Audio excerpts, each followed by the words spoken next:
Ghana's theory-based education system has raised numerous concerns over its ability to provide students with the basic skills needed to feed some of the country's industries.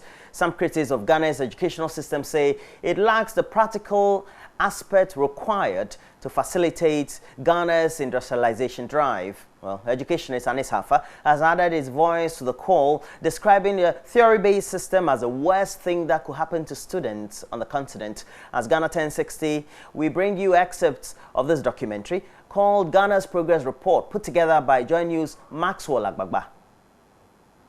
In Nkrumah, there's no wrong.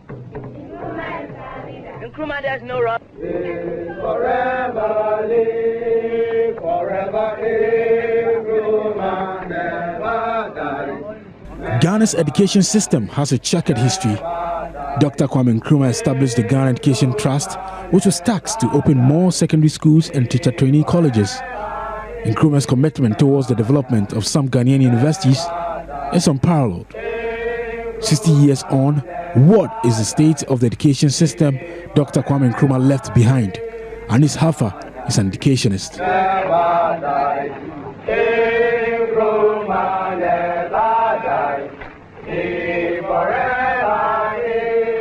In education, since our independence in 1957, it depends on the standards that you want. If you want superior standards, then of course there's a lot that has to be done, especially when you compare the progress that we've made with the nations that became independent about the same time as we became independent. I mean, you're looking at Singapore, South Korea, and the rest of it. If you make those comparisons, then we are quite primitive.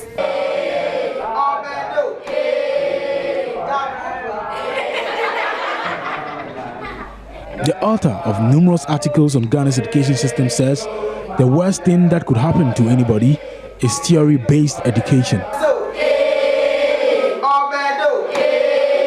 We are teaching our young people properly so they can fit the demands of industry and the demands of work. That is one of the biggest problems that we have in terms of the lack of vision in education in this country. I'll give you an example. We have a certain culture in this country through the education system. Look at it this way. If you're in lower primary, it's a matter of 3 years. You sit in a classroom copying lessons back and forth for 3 years. Then you go into upper primary. You do the same thing. You are sitting and copying things off the board. That's 6 years. You go to junior high school. That's another 3 years. You're sitting and copying, that's 9 years. And then you go to secondary school. You are sitting another 3 years. How many years is that? You know, that's about 12 years. And then you go to university, and for the next 4 years, you are sitting and listening to lectures for another 4 years. That is the worst thing that we can do to a human being. Land of freedom, toils of the brave, and the sweat of their labor. It has been a long journey of ups and downs, but Ghana has managed to stay afloat in the ocean of power crisis and other challenges. As the 60th anniversary theme, Mobilizing for Ghana's Future, suggests it is time to re-engineer a country teetering on the cusp of economic crisis. Freedom, Ghana, land of freedom, toils of the brave, and the sweat of their labors.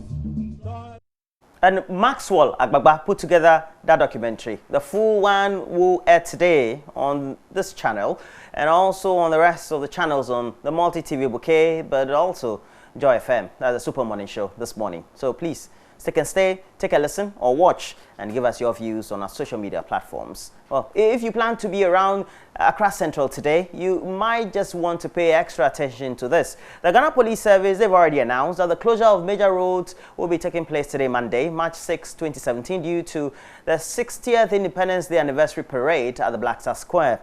In a statement released over the weekend, Motor Transport and Traffic Department of the Ghana Police Service said no vehicle will be allowed to park at all unauthorized places or drive through road blockages. Some major routes in the capital, however, will also be closed to traffic this morning as part of all measures and arrangements in security for Ghana's 60th Independence Day anniversary. The roads expected to be shut the following: the 28th February road from the SEPS or the GRA headquarters to the Castle Road junction, Osu Cemetery traffic lights on the local streets, Castle Road from the AU Circle to Osu Cemetery traffic light. Well, the others are the Starlet 95 Road, closing at the Ministry's traffic light intersection. The Director of Police Public Affairs, Superintendent Safasantha, is already saying that alternative routes have been created to reduce any inconvenience motorists would likely go through. I've indicated a diversion which motorists who ply this route can also use. So traffic from 28th February Road emanating from Laboni and Osu heading towards the Central Business District will be diverted onto the Salem Avenue at the Castle traffic light to link up with the Oxford Street. Similarly, traffic from John Evans at Mills High Street towards Blaster Square shall be diverted onto the Liberia Road at the SEPS headquarters traffic light towards the National Theatre traffic light intersection. C. Motorists from Local Street going towards the Castle Road should use Jumakon Street and Oxford Street. Traffic from AU Circle towards the Castle Road through Osu Cemetery traffic lights shall be diverted onto the Abdul Diouf and King Hassan roads to link with Gamel Abdul Nasser Road in front of Ghana Institute of Journalism. So these are the roads that we are going to close to traffic and the diversions or the alternative routes we have made for traffic or for motorists. And President Akufo-Addo has tasked the tourism minister to transform the former seat of government, the Osu Castle, into a presidential museum as part of Ghana's 60th anniversary legacy project. He called on the public to also patronize the edifice and make it a center of learning about the heroes who sacrificed for the country's independence.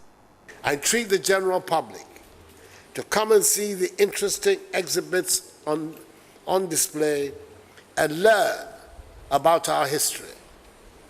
And I hope as many children as possible will get the chance to see this exhibition too. I pray this exhibition inspires Ghanaians to use their talents and energies to do something in their own small way to boost Ghana's development, in line with the theme of the 60th anniversary, mobilizing for the future. This castle is therefore a perfect location to house a museum which celebrates the achievements and the lives of the presidents who spent their time working in it. The vision is to have a state-of-the-art museum which will house presidential artifacts, presidential papers, waxworks of our presidents, and also have on display personal possessions like books, artworks, and items of clothing to allow us to honor appropriately their memories.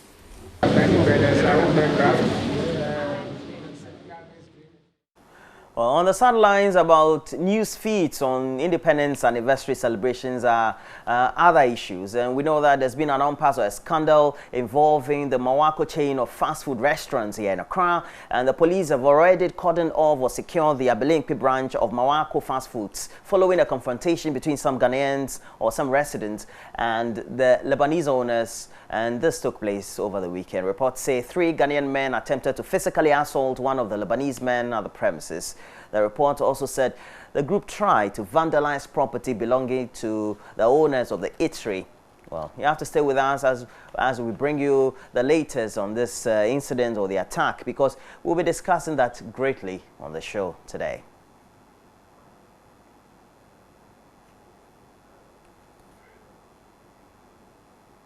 In other news, the Executive Director of Wildlife Division of the Ghana Forestry Commission, Nana Kofi Edunsia, says Ghana is fortunate to still have indigenous wildlife after 60 years of independence.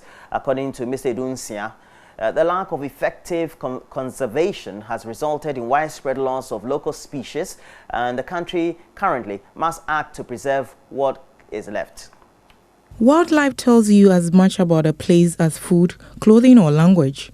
The animals and plants found within the borders of Ghana play a unique role in shaping our national identity. The importance of nature was acknowledged by the nation's founders, who coded green in the national flag. However, our negligent attitude is eroding the green of Ghana. That is according to the Executive Director, Nana Kofi Eddu-Nsia, who works with the Wildlife Division of the Ghana Forestry Commission. In an interview with News Generation, Mr. Eddu-Nsia said, the country needs more education on conservation.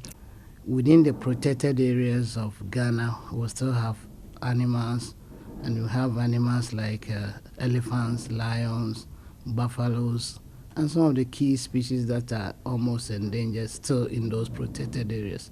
I'm saying this because comparatively with the outside protected areas, you hardly see some of these animals. So I would say 50, 60 years after our independence, because of the conservation efforts that we are making in this country, we still have some of the key species left in the protected areas. When I say protected areas, I mean areas reserved by government for the conservation of wildlife resources. And these are areas like Morley National Park in the northern part of Ghana. We have Dija National Park, Bui National Park, and even close to ourselves in Accra, we have Shah's Resource Reserve. Kofi Eddu-Nsia also called on government to prioritize resource management. I think we could, as a nation, prioritize our resource management. Perhaps you might have heard of climate change. What is affecting the climate is all because we are removing some of the major resources we have, plants, animals. So the climate is rather changing because these were the components of the ecosystem, and now they are no more as it used to be. So definitely the rainfall pattern is all changing. So moving forward, if we put priority that environmental conservation, which includes wildlife, should be a priority of the country, then we will be saving ourselves. Because if we allow all these resources to die, then we are also going to follow. The executive director concluded that preserving wildlife makes economic sense and can even contribute to GDP if it is valued. We are trying to put value on the wildlife by way of ecotourism. And I can say that a lot of people are buying into the idea of ecotourism in the country. So with time, people will begin to appreciate the conservation effort. And now even there are individuals who have started breeding or rearing wildlife for conservation purposes and also to add value in terms of non-consumptive use in the way of ecotourism.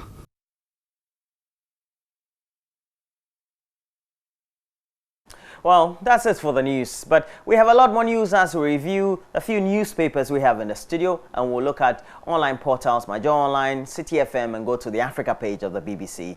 Please, we're taking a break. When we come back, we'll have a lot more updates for you on the special 60th anniversary celebration of Ghana, and this edition we're bringing to you on the show.